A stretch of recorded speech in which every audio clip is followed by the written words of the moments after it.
Ako si Francis Riudique at narito ang mga napapanahong balita. Nagbigay babala ang Philippine Postal Corporation o PhilPos sa publiko ukol sa peking Facebook o FB page ng ahensya.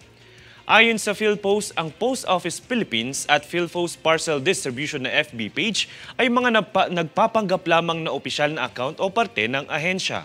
Hinikayat naman ng PhilPos ang publiko na i-report ang ganitong insidente na nagkakalat ng mga peking impormasyon.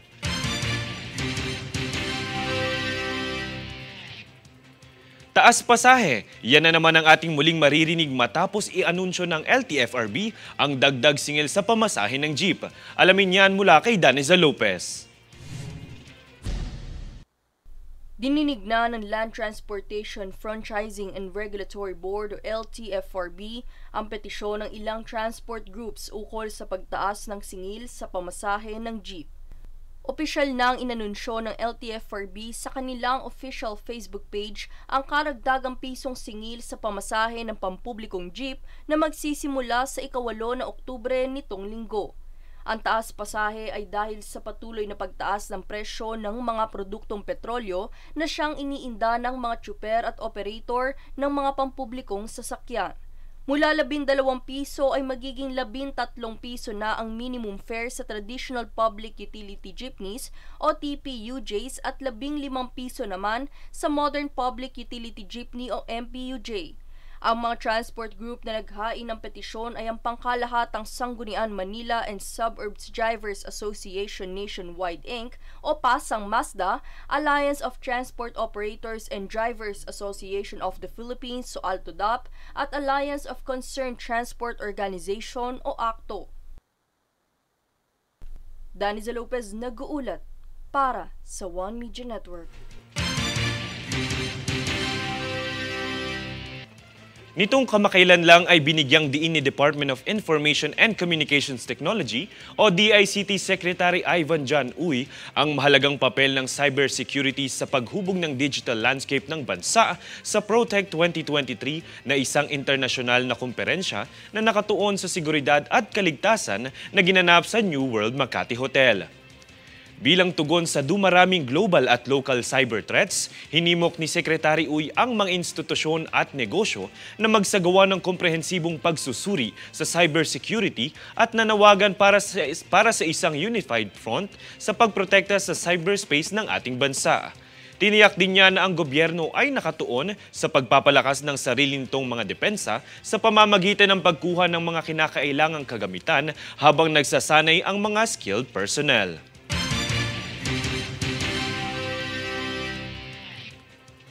Kami ang boses ng pagbabago. Ako si Francis Riudique at ito ang News Force. Sa ulo ng mga balita, dagdag pisong singil sa pamasahe ng jeep magsisimula na. 3 lalaki arestado matapos magnakaw sa isang drugstore sa Quezon City. Kaso laban sa gurong nanampal ng estudyante, inihahanda na.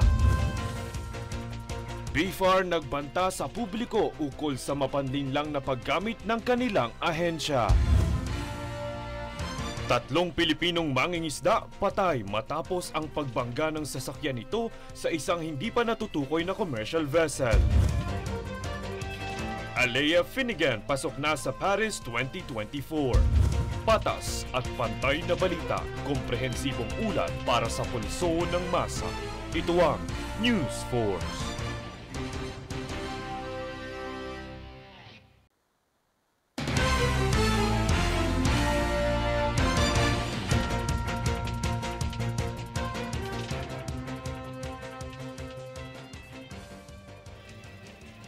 Ako si Francis Riudique at narito ang mga napapanahong balita.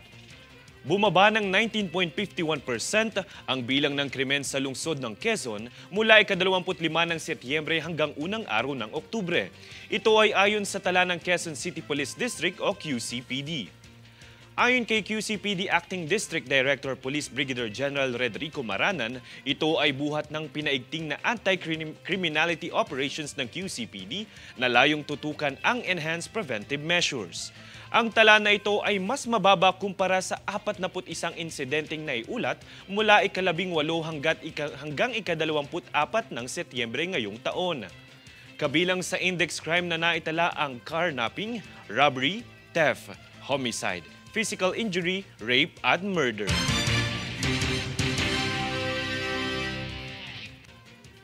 Nitong kamakailan nakipag-ugnayan ang bansang Guatemala sa Pilipinas upang mas mapatatag pa ang sektor ng agrikultura at pagsusulong ng climate action sa bansa. Para sa detalye, narito si Jade Buhoy. Opisyal nang nangako ang bansang Guatemala na makipag-ugnayan sa Pilipinas upang mapatatag ang pagpapalago ng sektor ng agrikultura at pagsulong ng climate action kung saan bahagi din dito ang ugnayan ng mga tao sa bansa. Dahil rito, pinahayag ni Pangulong Bongbong Marcos Jr. na isa sa prioridad ng kanyang administrasyon ay ang agrikultura, infrastruktura, enerhiya at paggamit ng renewable energy. Bukod pa riyan, kanya ring binigyang diin na maraming maibabahagi ang Guatemala kung paano maaalagaan ang binhi at mapapalago ang ani na higit na kinakailangan ng mga magsasaka sa bansa.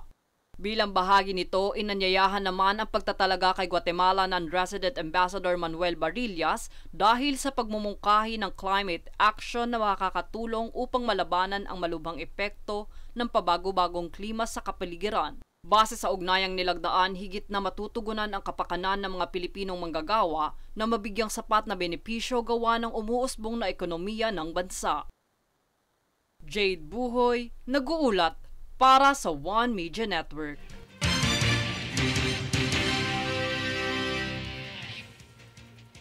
Pinangunahan ni Coast Guard Special Operation Force o CGSOF Commander CG Rear Admiral Edgardo Hernando ang joint convening ceremony ng Coast Guard Special Operation Corps Class 33 of 2023 at ng Female Rescue Diver Corps Class 6 of 2023 sa Coast Guard Base Farola, Binondo, Maynila nitong kamakailan lang.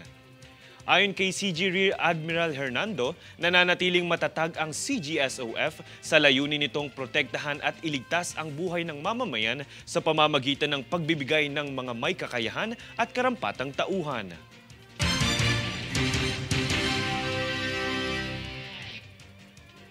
Kami ang boses ng pagbabago. Ako si Francis Riudique at ito ang News Force. Sa ulo ng mga balita, dagdag pisong singil sa pamasahe ng jeep magsisimula na. 3 lalaki arestado matapos magnakaw sa isang drugstore sa Quezon City. Kaso laban sa gurong nanampal ng estudyante, inihahanda na. BIFAR nagbanta sa publiko ukol sa mapanlinlang na paggamit ng kanilang ahensya. 3 Pilipinong mangingisda patay matapos ang pagbangga ng sasakyan nito sa isang hindi pa natutukoy na commercial vessel. Alea Finnegan pasok na sa Paris 2024. Patas at pantay na balita, komprehensibong ulat para sa pulso ng masa. Ito ang News Force.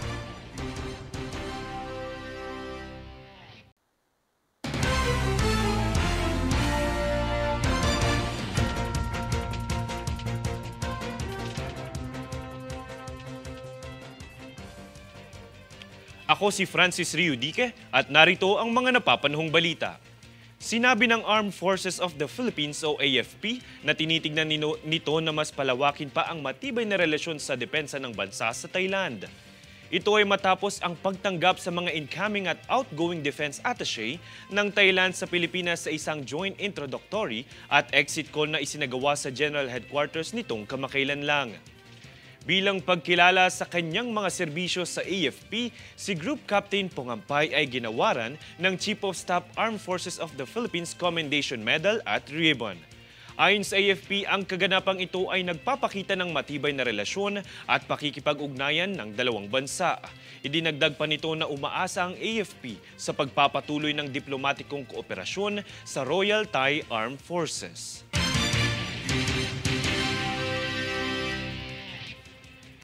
Isang kilalang grupo ng kriminal ang nanloob sa isang drugstore nitong linggo ng madaling araw. Tunghayan ang buong ulat. Arestado ang 3 lalaki matapos ang follow-up operation ng Quezon City Police District matapos ang nakawang naganap sa isang drugstore sa Fairview, Quezon City. Alas 5 ng madaling araw ng looban ng 3 lalaking ito ang isang malaking drugstore sa Fairview, Quezon City nitong linggo. Dahil sa pag-iimbestiga ng Quezon City Police Department Station 5, natagpo ang nagtatago ang mga naaresto sa kanilang safe house sa San Mateo, Rizal. Nakumpiska ang 2 .38 caliber na baril at isang kutsilyo kasama ang lagaring bakal at martilyo na ginamit umano sa pagbukas ng steel gate sa likod ng drugstore upang makapasok. Ito rin ang posibleng ginamit sa pagbukas ng steel cabinet kung saan nakalagay ang mga tinangay na pera. Ayon kay QCPD District Director Police Brigadier General Rodrigo Maranan, ang pag-aresto sa mga suspect ay maaaring makatulong para maresolba ang ibang insidente ng pagdanakaw sa lungsod. Itong mga grupo na ito ay nabuo sa loob ng kulungan. Doon nabuo yung kanilang grupo at doon din nabubuo yung mga plano kung ano yung mga establishment na kanilang pagnanakawan. Kasalukuyang patuloy ang investigasyon sa mga empleyado ng nasabing drugstore sa posibleng pagkakasangkot nila. Patuloy rin ang pagtutugis sa 2 pang kasamahan ng naaresto. Francis Riudique, nag-uulat para sa One Media Network.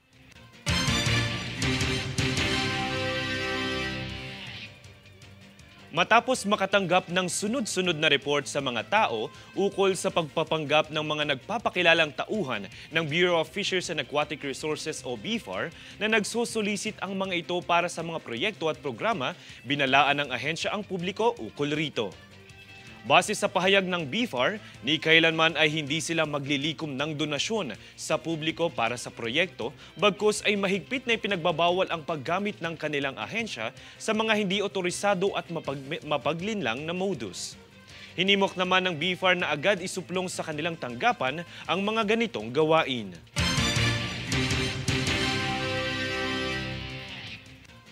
Kami ang boses ng pagbabago. Ako si Francis Riudique at ito ang News Force. Sa ulo ng mga balita, dagdag pisong singil sa pamasahe ng jeep magsisimula na. 3 lalaki arestado matapos magnakaw sa isang drugstore sa Quezon City. Kaso laban sa gurong nanampal ng estudyante, inihahanda na. BFAR nagbanta sa publiko ukol sa mapanlinlang na paggamit ng kanilang ahensya. 3 Pilipinong mangingisda patay matapos ang pagbangga ng sasakyan nito sa isang hindi pa natutukoy na commercial vessel. Alea Finnegan pasok na sa Paris 2024. Patas at pantay na balita, komprehensibong ulat para sa pulso ng masa. Ito ang News Force.